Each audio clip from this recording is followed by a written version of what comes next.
شنو رايك في غلاء الاسعار والمعيشه في تونس؟ غالية برشا برشا برشا برشا. وواحد ما عادش خالط ياسر، قراعة ب 4200، فلفل بطاطا. دوكو واحد باش يقطعهم خير. انت بحكم امراه معناها وانت للطيب، احكي لنا على القفه كيفاش معناها هيك تخرج تقضي، شنو هي المكونات نتاع الخضره، اللحم، الفلوس؟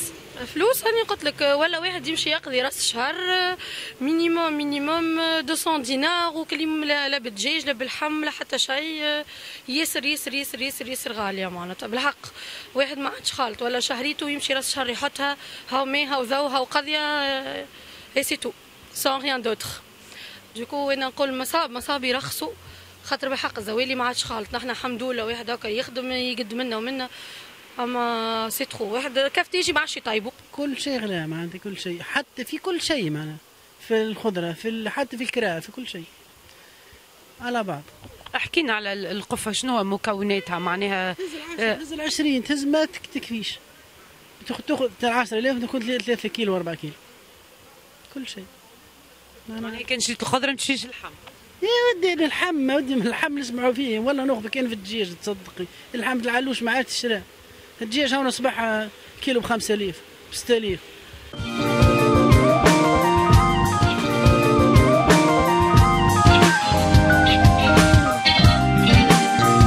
بالنسبة خاصة البريود هذه بصراحة لاحظنا غلاء مفرط في الأسعار، مفرط برابور معناها ملي دخل العام الجديد شفنا غلاء في الأسعار بصفة ملحوظة معناها، سورتو في الخضر والغلال يعني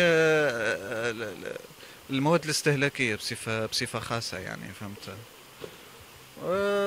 ما نعرفش شنو راجع هذا الشيء، هذا ما نعرفش.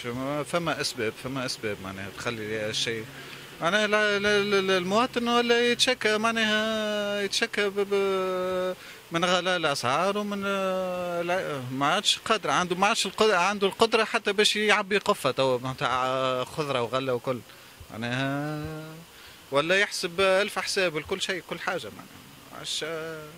وين ماشيين بيه الشيء هذايا.